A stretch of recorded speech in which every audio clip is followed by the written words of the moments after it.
नमस्कार, स्वागत है आप लोग का सुमो बायोलॉजी ऑनलाइन क्लासेस में।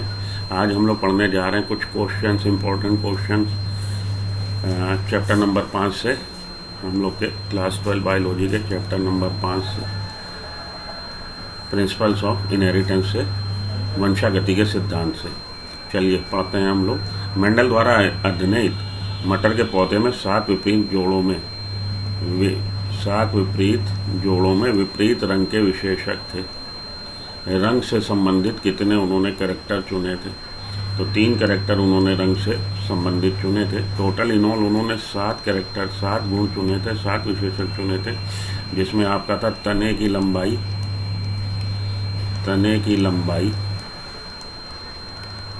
लंबाई के अलावा फूल की स्थिति और फूल का रंग।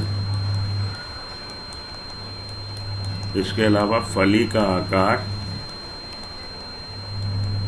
और फली का रंग और बीज का आकार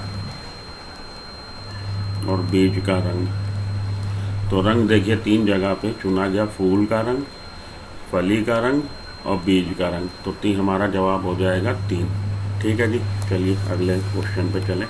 मेंडल ने निम्नलिखित में से कौन से लक्षण को नहीं चुना था? तो अभी मैंने बात करी, मेंडल ने किसको नहीं चुना था? फली का आकार चुना था। तो फली का आकार आपका फूला और पिचका। फूला हमारा प्रभावी गुण और पिचका हमारा अप्रभावी। फली का रंग भी चुना था। फली का रंग हमारा हरा और फली का रंग हमारा पीला। हरा प्रभावी।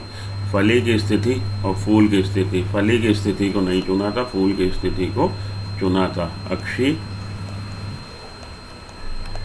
और किनारे पे। तो फली की स्थिति को नहीं चुना था। आपका जवाब क्या हो जाएगा? फली की स्थिति। आगे चलता हूँ। मेंडल द्वारा अध्ययनित कुछ प्रभावी विशेषक थे।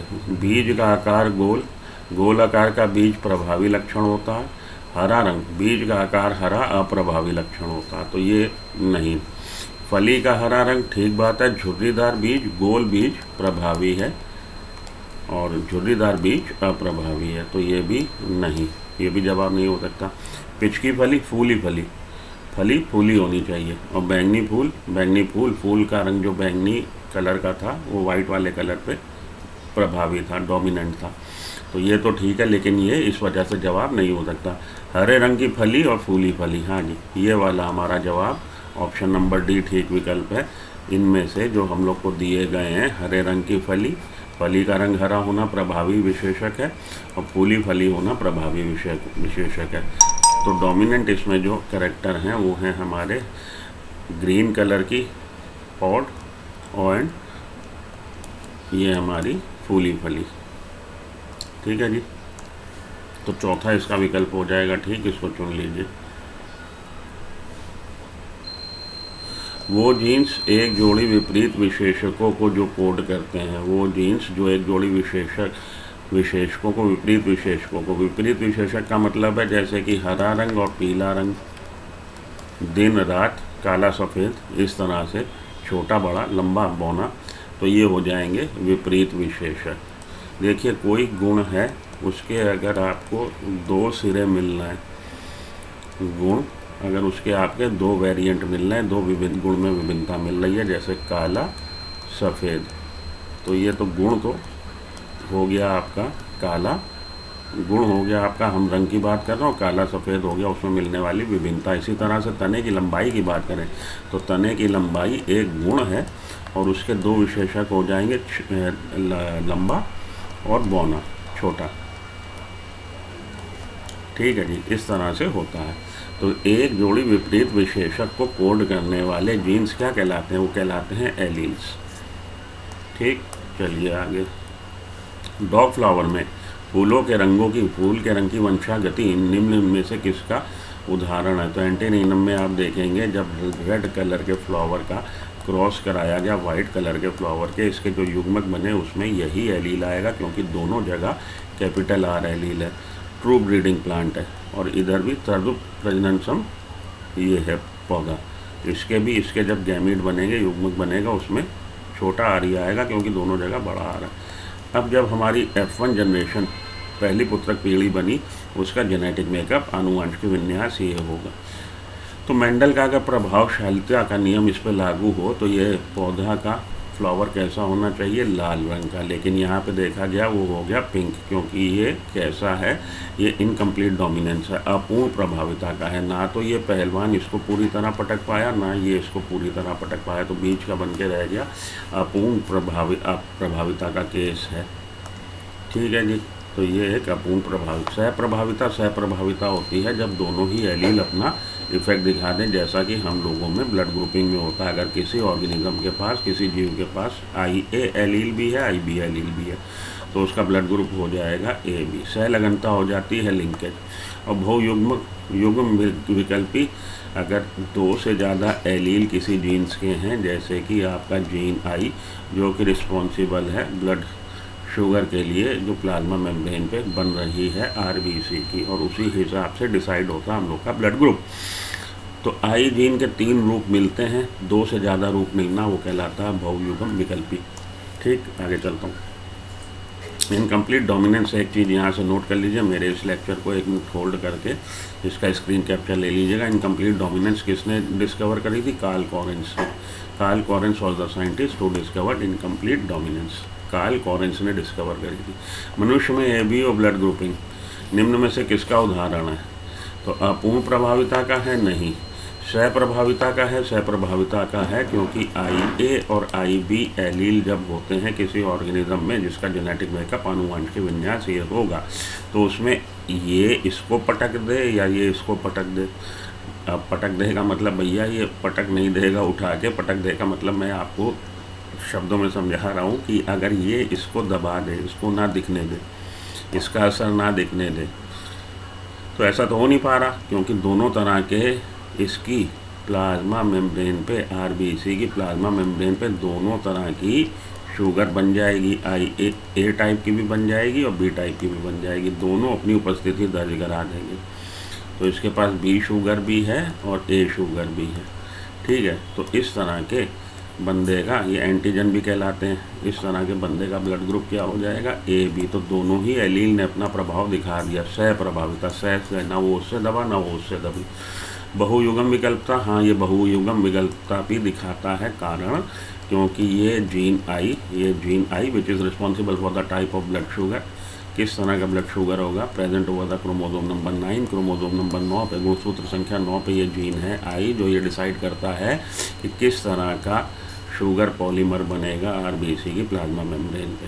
ये जीन I, ये 3 रूप में मिल रहा है ह्यूमन पॉपुलेशन में, मानव जनसंख्या में ये 3 रूप में मिल रहा, IA, IB और I। किसी मनुष्य में ये 2 ही हो सकता है। क्यों 2 ही हो सकते हैं? क्योंकि हम लोग द्विगुणित ऑर्गेनिज्म है, डिप्लॉयड ऑर्गेनिज्म है। द्विगुणित ऑर्गेनिज्म है मतलब हमारे पास 2 सेट हैं क्रोमोसोम के, पूरा सेट 1 से 23 तक एक सेट हमारे माता से हमें मिला, 1 से लेकर 23 तक एक सेट हमारे पिता से मिला। तो टोटल हमारे पास 2 ही क्रोमोसोम हैं 9 नंबर वाले।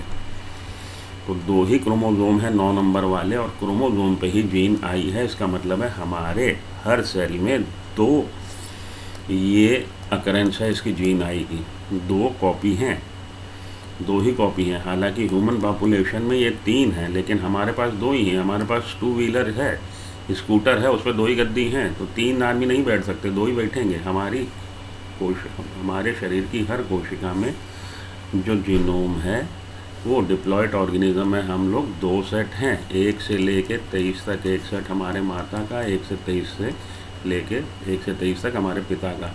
तो उसमें 9 नंबर का क्रोमोसोम 2 बार आएगा, एक बार इस वाले सेट में, एक बार इस वाले सेट में, और 9 नंबर पे जीन I है। तो इसका मतलब हमारी हर कोशिका में जीन I 2 हैं। अब वो जो जीन I है वो इन तीनों में से कोई भी हो सकता है एलील। तो जीन I के 3 रूप में से 2 कॉपी आपके पास हैं। आपके पास ये कॉम्बिनेशन भी हो सकता है डिपेंडिंग अपॉन कि आपके माता पिता का ब्लड ग्रुप क्या है। तो ये 6 तरह का कॉम्बिनेशन बन जाएगा। इन्हीं 6 में से कोई कॉम्बिनेशन एक आपके पास है। ठीक है जी, उसी हिसाब से आपका ब्लड ग्रुप तय होता है। तो ये सहप्रभाविता का भी केस है, बहुयुग्मविकलता का भी आपको चुन लेना है ऑप्शन नंबर डी। आगे चलता हूँ। एक बच्चे का ब्लड ग्रुप ओ है, यदि माता का ब्लड ग्रुप ए और पिता का ब्लड ग्रुप बी तो जीनोटाइप जनकों का जीनोटाइप होगा ओ ब्लड ग्रुप आ जाए। बच्चे का ब्लड ग्रुप ओ है, इसका मतलब बच्चे के पास दोनों एलील ये तभी, क्योंकि ये हमारा अप्रभावी एलील है, ये अपनी उपस्थिति तभी दर्ज करा पाएगा जब ये होमोजाइगस कंडीशन में होगा, समयुग्मकी होगा। तो दोनों जगह उसके जब ये एलील होगा तभी ये ब्लड ग्रुप ओ बनेगा। ओ का मतलब ज़ीरो, ओ यहाँ पे ओ का मतलब है ज़ीरो। तो यहाँ पे ये ब्लड ग्रुप इसका ओ तभी बन सकता है जब दोनों जगह ये एलील हो। अब एक तो इसको इसकी माता से मिला, एक इसके पिता से मिला, कन्फर्म है। एक इसको स्पर्म से मिला, वीर्य से, और एक इसको मिला अंडे से। तो माता के पास एक ये दे दीजिए, पिता के पास एक ये दे दीजिए। अब माता का ब्लड ग्रुप वो क्या बता रहा है, ए। तो इसका मतलब है माता के पास दो जगह में से एक जगह ये वाला एलील भी है, तभी उसका ब्लड ग्रुप ए हो पाएगा। इसी तरह से पिता का बी है, तो पिता के पास एक तो ये हमने निकाल लिया, क्योंकि एक छोटा आई होना पिता के पास लाजमी है, ज़रूरी है। अगर नहीं होगा तो बच्चे का ओ ब्लड ग्रुप नहीं हो सकता। बच्चे का ओ ब्लड ग्रुप तभी होगा जब उसके पास दोनों छोटे आई होंगे। दोनों छोटे आई तो एक उसको उसकी मदर से मिला, एक उसको उसके फादर से मिला। फादर के पास एक तो आपने क्रैक कर लिया, ढूंढ लिया कि एक तो छोटा आई है। दूसरा क्या है, दूसरा डेफिनेटली आई बी है, क्योंकि फादर का ब्लड ग्रुप बी है।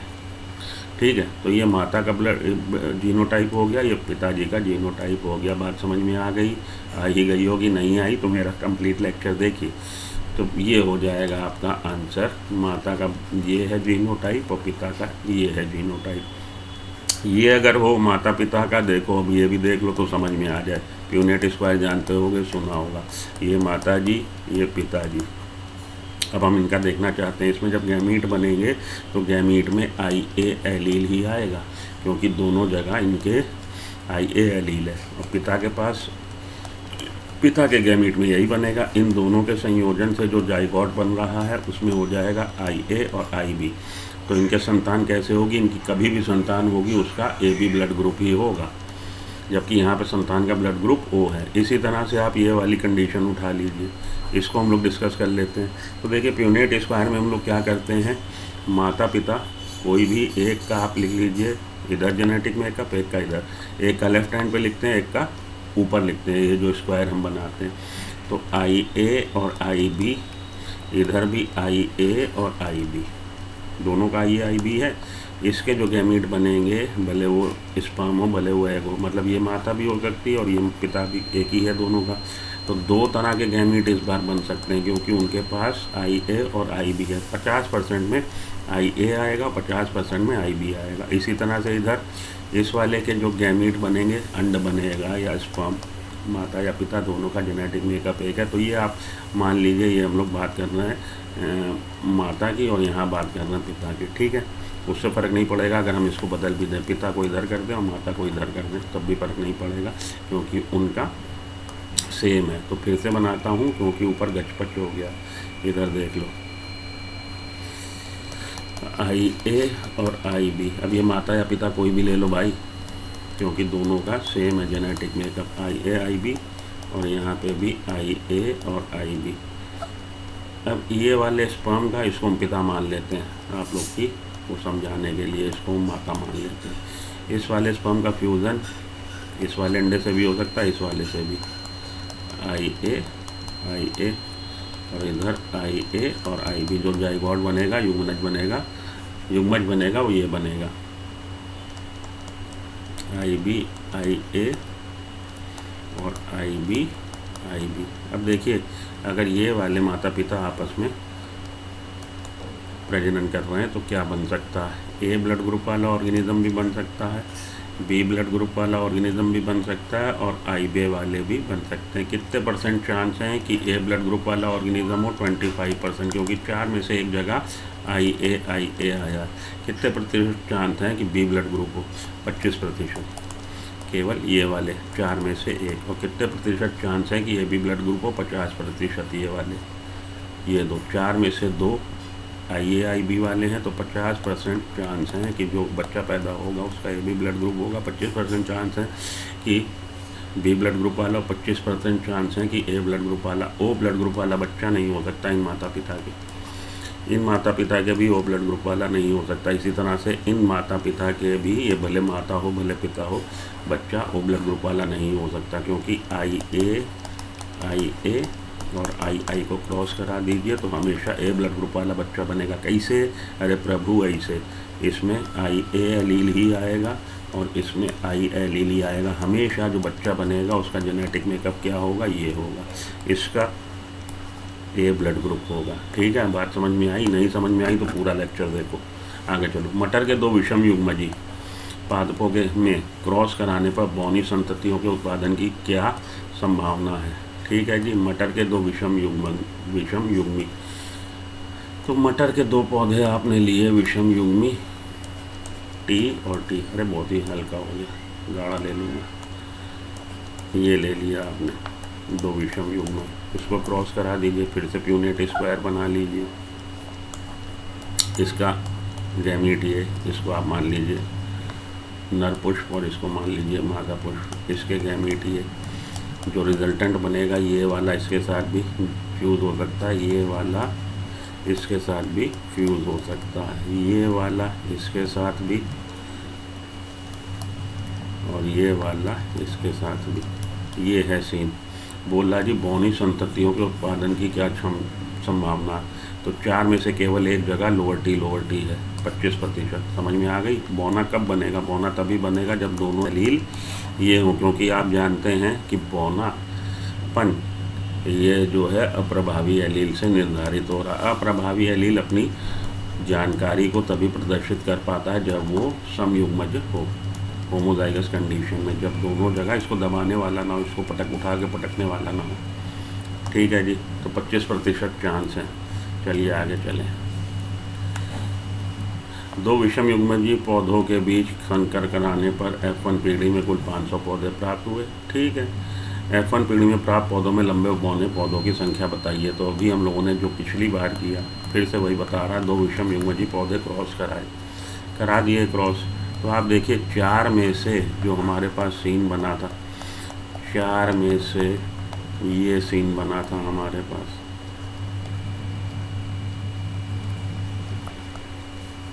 ठीक है, ये 3 लंबे होंगे, ये बौना होगा। तो अगर 500 हैं,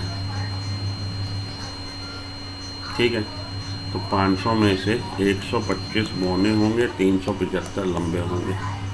भैया हर 4 में से एक केवल बौना होगा, 3 लंबे होंगे। ये लंबा होगा, ये हमारा होमोजाइगस स्टॉल है और ये हमारा हेटेरोजाइगस स्टॉल है। विषम युग्मजी लंबा, क्योंकि एक तो डोमिनेंट एलील है ना। डोमिनेंट एलील रिसेसिव एलील को, प्रभावी एलील अप्रभावी एलील को शो नहीं होने देता, उसकी जानकारी को दबा देता। तो ये 4 में से 3 तो लंबे बन गए, एक छोटा बन गया। तो 500 में से 3:1 का रेशियो है, 75% लंबे और 25% छोटे। तो 500 का 75% कितना हुआ? 500 का 75% होगा 375।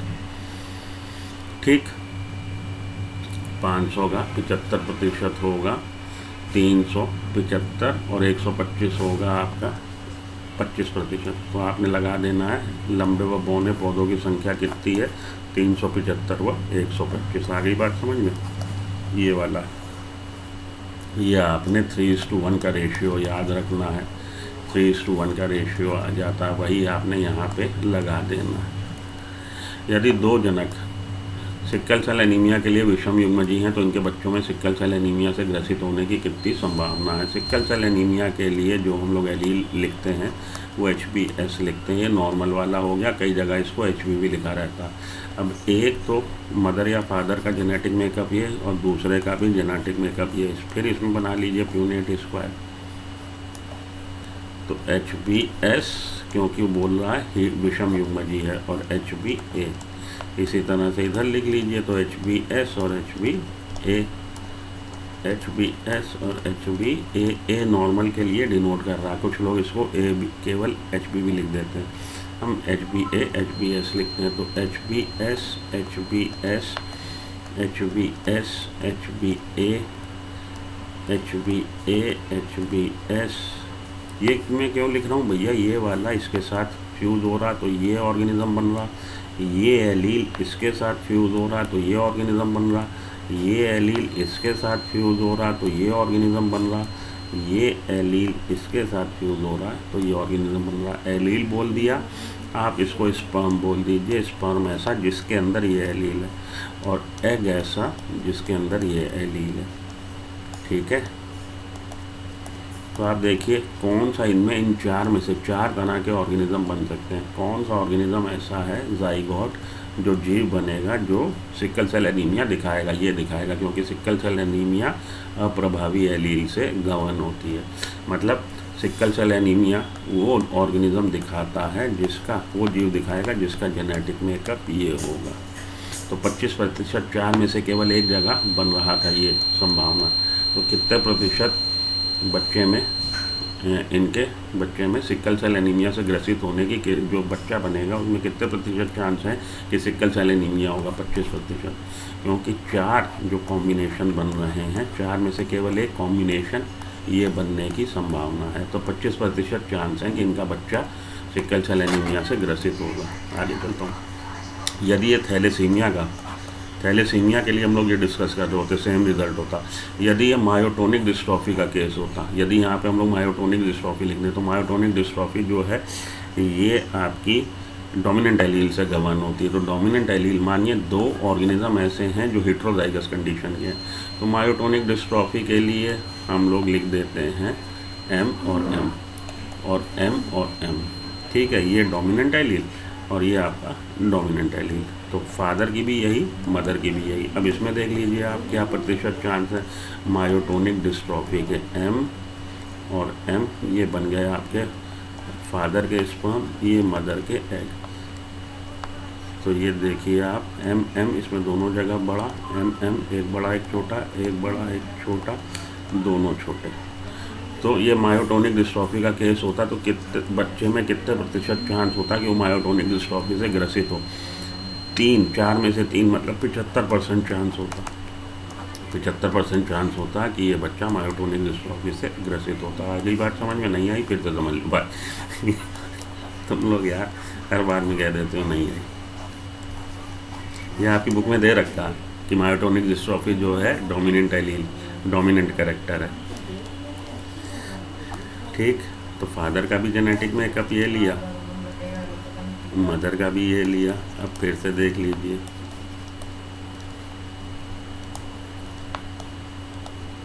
तीन जगह पे बड़ा M आ रहा, तो बड़ा M ये तो डोमिनेंट है ना, तो ये तो इसको दबा ही देगा, मायोटोनिक डिस्ट्रॉफी हो जाएगी, इसमें भी हो जाएगी, इसमें तो होनी है, दोनों ही बड़े M है। यहाँ पे दोनों छोटे M है, इसीलिए इसमें मायोटोनिक डिस्ट्रॉफी नहीं होगी। तो 4 में से एक जगह नहीं होगी, इसका मतलब है 75% चांस है बच्चा ग्रसित हो जाए। आगे चलिए, एक एलील को तब अप्रभावी कहते हैं जब वह निम्न में व्यक्त होता है। एक एलील को अप्रभावी एलील तब कहते हैं जब वो समयुग्मजी कंडीशन में अपना इफेक्ट दिखा देता है। विषम युग्मजी में दिखा देगा तब वो प्रभावी कहलाएगा। सम और विषम दोनों में तब दिखाएगा जब वो प्रभावी होगा।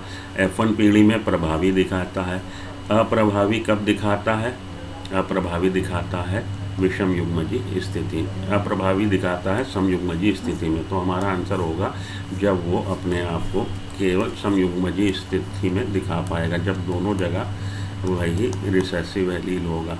वो अपनी कंडीशन इसमें नहीं दिखा पाएगा, और इस वाले में तो है ही नहीं, दिखाएगा कहाँ से? ठीक है जी, जब वो समयुग्मजी कंडीशन में होगा तभी अपनी इस जानकारी प्रकट कर पाएगा। प्रथम पुत्रक पीढ़ी में दिखने वाले लक्षण को कहते हैं, क्या कहते हैं? प्रभावी लक्षण कहते हैं। और क्या कहते हैं?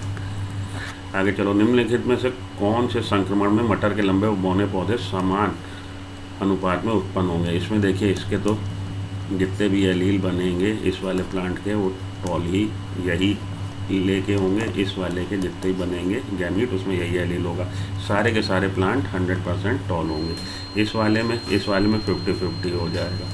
इस वाले में उसने हम लोग स्लाइड बदल गई, आगे चलें, स्लाइड बदल गई गलती से। हाँ जी, ये स्लाइड थी। तो पूछ रहा है लंबे वो पौधे बौने समान में, इसमें तो सभी लंबे।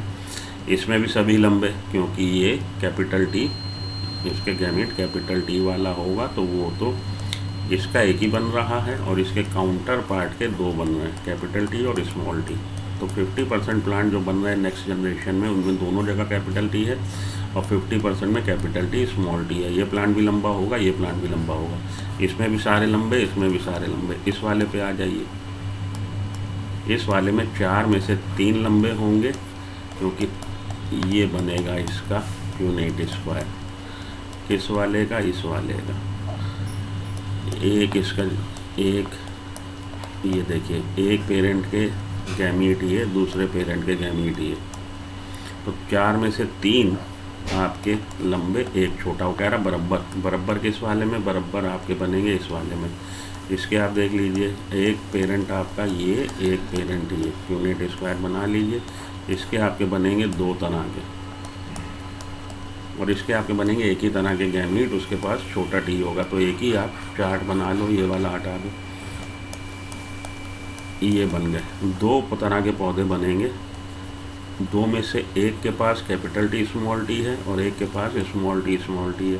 तो 50% प्लांट लंबे, 50% प्लांट बौने। ये वाला हमारा आंसर हो जाएगा। ठीक है जी, आगे चलिए। निम्नलिखित में से कौन सा एक टेस्ट क्रॉस है? परीक्षणार्थ संकरण है। तो ये आप समझो टेस्ट क्रॉस क्या होती है। टेस्ट क्रॉस होती है जब आपके पास ऑर्गेनिज्म, जीव हो, ऐसा जीव हो जो प्रभावी लक्षण दिखा रहा हो, प्रभावी लक्षण दिखाने वाला जीव हो, लेकिन आपको उसका जेनेटिक मेकअप ना पता हो। मतलब अगर ये प्लांट है या ये प्लांट है तो टॉल ही है दोनों दिखने में, लेकिन आपको फिनोटाइप तो उसका आपको दिख रहा है लंबा, लेकिन जीनोटाइप नहीं पता। हमें नहीं पता कि उसके पास कैपिटल टी स्मॉल टी है कि कैपिटल टी है। इसी तरह से आप ले लीजिए राउंड शेप के लिए, तो राउंड शेप ये वाला प्लांट भी दिखा देगा, राउंड शेप ये वाला प्लांट भी दिखा देगा सीड का। तो उसके सीड जो हैं वो तो राउंड शेप के हैं, लेकिन हमें उसकी जीनोटाइप नहीं पता। तो ऐसा ऑर्गेनिज्म, ऐसा जीव जिसकी कि हम जीनोटाइप निर्धारित करना चाहते हों, जब हम उसका संकरण कराएं किससे? अप्रभावी लक्षण दिखाने वाले पैतृक पौधे से, तो उस तरह के क्रॉस को हम बोलते हैं परीक्षणार्थ क्रॉस। ठीक है। अब परीक्षणार्थ क्रॉस में ये वाला देखिए, आपका हमने क्रॉस कराना है ऐसे प्लांट से जिसमें आपको कहिए कि जिसमें आपको अप्रभावी लक्षण दिख रहा हो। अननोन, ये अननोन जीनोटाइप वाला प्लांट, हमें ये टॉल प्लांट दिख रहा है और उसका क्रॉस आपने करा दिया किससे? उसका क्रॉस आपने करा दिया है, आपका ये प्लांट जो है लंबा तो है, प्लांट तो लंबा है, लेकिन उसको आपको जीनोटाइप नहीं पता। आप देखना चाहते हैं कि ये कैपिटल टी है कि capital T lower case T है। वैसे ये भी हो सकता है, लेकिन आप इसको चुनिए लंबे प्लांट का। जब आप क्रॉस करा देंगे किससे? ऐसे प्लांट से जो प्रभावी लक्षण को दिखा रहा है, तो हमारे क्रॉस की जो फाइंडिंग होगी, जो रिज़ल्ट होगा, उस हिसाब से हम बता पाएंगे कि ये जो लंबा लक्षण दिखा रहा था उसका जेनेटिक मेकअप क्या है। इसको हम लोग क्रॉस कहते हैं। इस तरह के क्रॉस को हम लोग टेस्ट क्रॉस या परीक्षणार्थ क्रॉस कहते हैं। तो इसमें हम लोग परीक्षणार्थ क्रॉस में करते क्या हैं? परीक्षणार्थ क्रॉस में उस जीव का जो कि प्रभावी लक्षण तो दिखा रहा है, लेकिन हमें जीनोटाइप नहीं पता, उसके जीनोटाइप को जानने के लिए हम लोग उसका क्रॉस कराते हैं अप्रभावी लक्षण रखने वाले पेरेंट जीव से, और जो इसकी फाइंडिंग होगी क्रॉस की, उस हिसाब से हम लोग बता पाएंगे कि इसका जेनेटिक मेकअप क्या है। और अगर इसके बारे में जानना चाहते हैं तो मेरी पूरी वीडियो देखिए, जहाँ पे डिस्कस किया गया है टेस्ट क्रॉस को। मानव में एबीओ रक्त समूहों का नियंत्रण आइजीन द्वारा होता है, जिसके 3 एलील हैं। पता ही अभी आपको बताया पिछली स्लाइड में, आइजीन जो कि क्रोमोसोम नंबर 9 पे है, इसके 3 एलील हैं, IA, IB और I। इस स्थिति में कितने जीनोटाइप, कितने फिनोटाइप बन पाएंगे? तो मैंने आपको बताया था कि 6 आपके बन जाएंगे जीनोटाइप, 6 पॉसिबल हैं।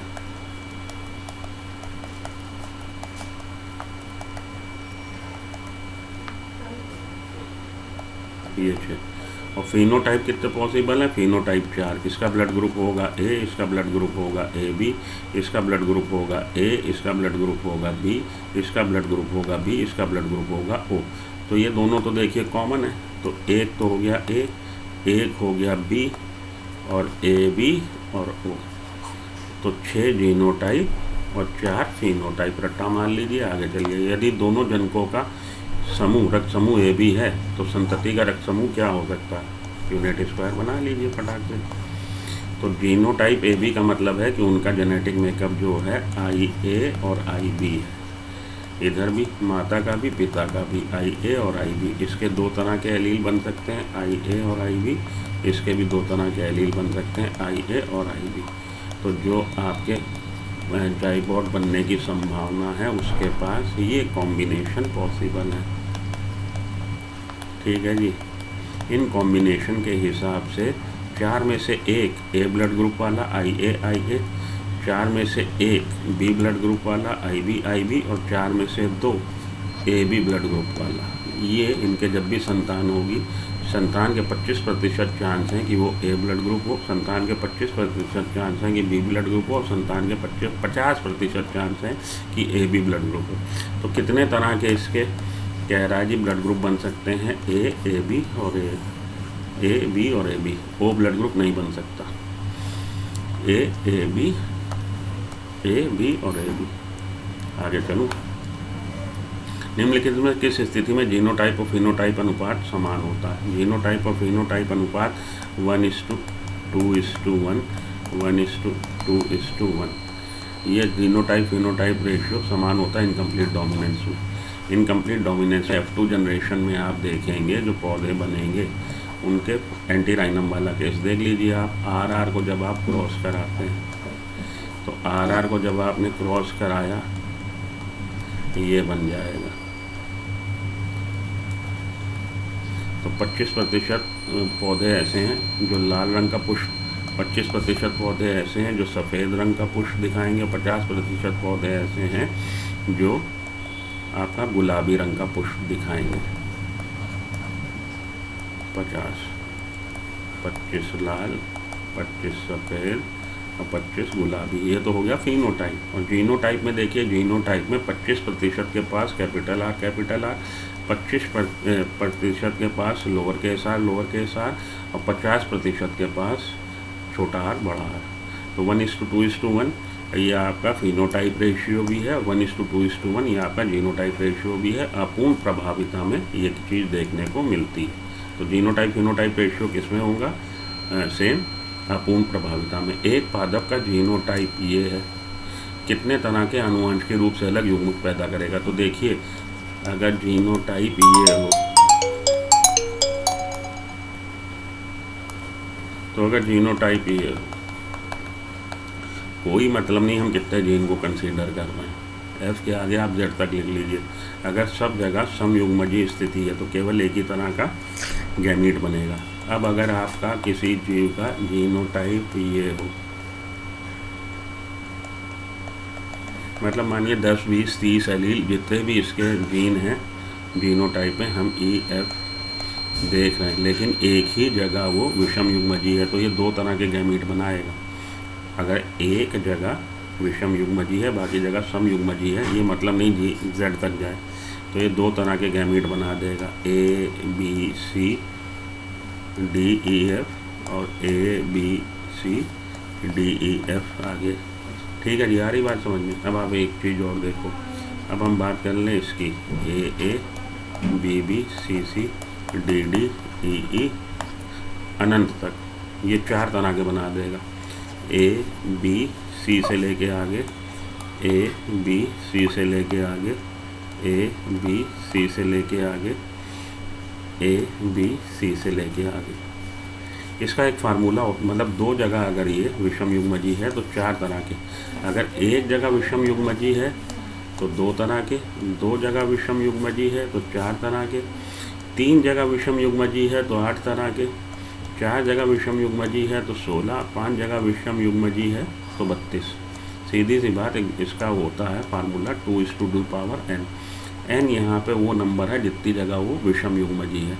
अगर एक जगह विषम युग्मजी है तो 2 तरह के, अगर 2 जगह विषम युग्मजी है तो 4 तरह के, अगर 3 जगह विषम युग्मजी है तो 2 गुणा 2 गुणा 2 8 तरह के, अगर 4 जगह विषम युग्मजी है तो 16 के तरह के, 2 गुणा 2 गुणा 2 गुणा 2। तो जितनी जगह उसके जीनोटाइप में विषम युग्मजी एलील आ जाएगा 2 टू द पावर n कर लीजिए, इसमें 2 जगह आ रहा है, ये 4 तरह के आपके गैमीट बना सकता है।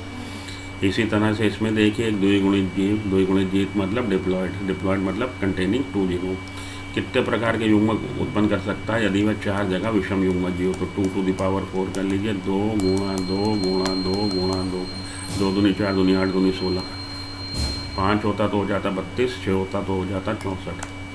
चलिए आगे। स्वतंत्र अपवहन के नियम को निम्न की मदद से समझाया जा सकता है। इंडिपेंडेंट असॉर्टमेंट नियम किसके द्वारा समझाया जा सकता है? द्विसंकर क्रॉस की जगह, तभी समझाया जा सकता है। मेंडल के स्वतंत्र अपवहन का नियम निम्न पर बहुत आसपास स्थित जीन्स के लिए लागू नहीं होता। ऑटोसोम्स पे जो जीन्स हैं सेम जीन्स पे वो लिंकेज दिखाते हैं, सहलगनता दिखाते हैं, वो स्वतंत्र अपवहन नहीं दिखाते। स्वतंत्र अपवहन तो तब दिखाएंगे ना जब अलग अलग क्रोमोसोम पे होंगे। एक ही क्रोमोसोम पे होंगे तो स्वतंत्र अपवहन कैसे दिखाएंगे? तो एक साथ मेरा ये पेन इसमें कैप लगी, जब मैंने आपको दे दिया तो कैप सहित पेन जाएगा ना।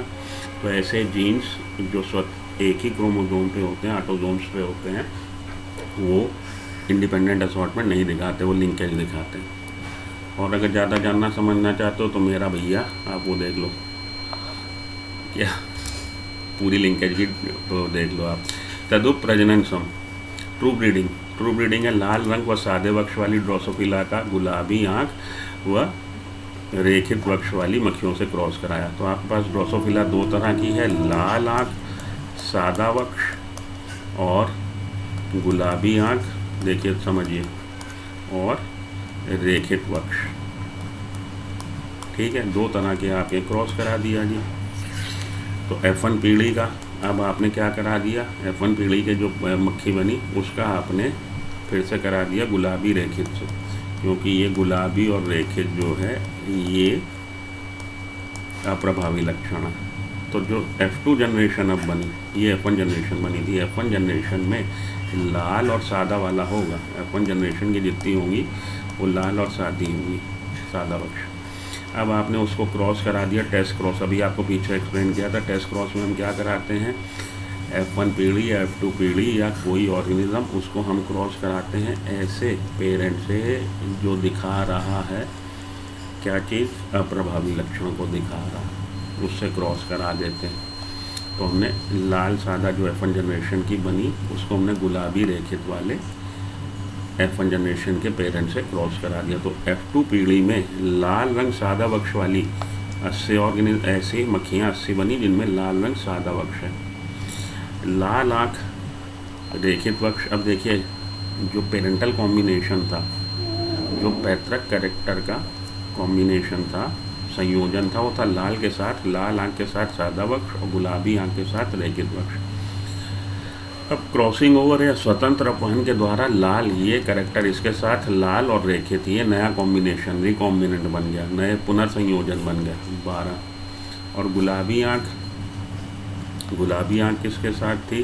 गुलाबी आँख साथ थी रेखित के, गुलाबी के साथ आँख के साथ आ गया सादा, ये भी नए कॉम्बिनेशन है। तो ये 16 और 12 नए कॉम्बिनेशन है। ये आपके पेरेंटल कॉम्बिनेशन है जो शुरू से लेके हम चले थे। बात समझ में आई? ये वाले पेरेंटल है, लाल रंग सादा वक्ष पेरेंटल कॉम्बिनेशन है, गुलाबी आँख रेखित वक्ष पेरेंटल कॉम्बिनेशन है। ये नए कॉम्बिनेंट पुनर्संयोजन बन गए। पुनर्संयोजन स्वतंत्र अपहरण से या क्रॉसिंग ओवर से बनते हैं। तो टोटल इन ऑल ऑर्गेनिज्म कितने बने F2 पीढ़ी में? जोड़ लीजिए टोटल इन ऑल, कुल मिला के कुल जनसंख्या F2 पीढ़ी की कितनी है? जोड़ेंगे हम, जोड़ लीजिए 200। 200 में से पेरेंटल कॉम्बिनेशन कितने दिखा रहे हैं? 92 और 80, 172। और नए कॉम्बिनेशन कितने दिखा रहे हैं? 12 और 16, 28। तो 200 में 28 आपके दिखा रहे हैं नया संयोजन, पुनर्संयोजन, रिकॉम्बिनेंट। तो 100 में कितने दिखाएंगे? 100 में 14 दिखाएंगे। तो इसका अगर आपसे पूछा जाए रिकॉम्बिनेंट फ्रीक्वेंसी कितनी है? रिकॉम्बिनेंट फ्रीक्वेंसी 14 है। कितने प्रतिशत रिकॉम्बिनेंट दिखा रहे हैं? 14। और अगर आपसे पूछा जाए ये 2 जीन्स, कौन से जीन्स जो आपको डिसाइड कर रहा आँख का कलर कैसा होगा, और जो वक्ष की स्थिति को डिसाइड कर रहा। अरे बाबू, 2 लक्षण हैं तो 2 जीन्स हैं, एक जीन्स एक लक्षण को निर्धारित करता है। तो एक जीन है जो आँख के रंग को निर्धारित कर रहा, और एक जीन है जो वक्ष की स्थिति को निर्धारित कर रहा। ये दोनों जीन सेम क्रोमोसोम पे हैं और एक दूसरे से कितने मैप यूनिट की दूरी पे? 14। कैसे? क्योंकि भैया 14% रिकॉम्बिनेंट बन रहे हैं। 14% कैसे बन रहे हैं? क्योंकि 200 में कुल ऑर्गेनिज्म 200 में से 28 ऐसे हैं जो रिकॉम्बिनेशन दिखा रहे हैं।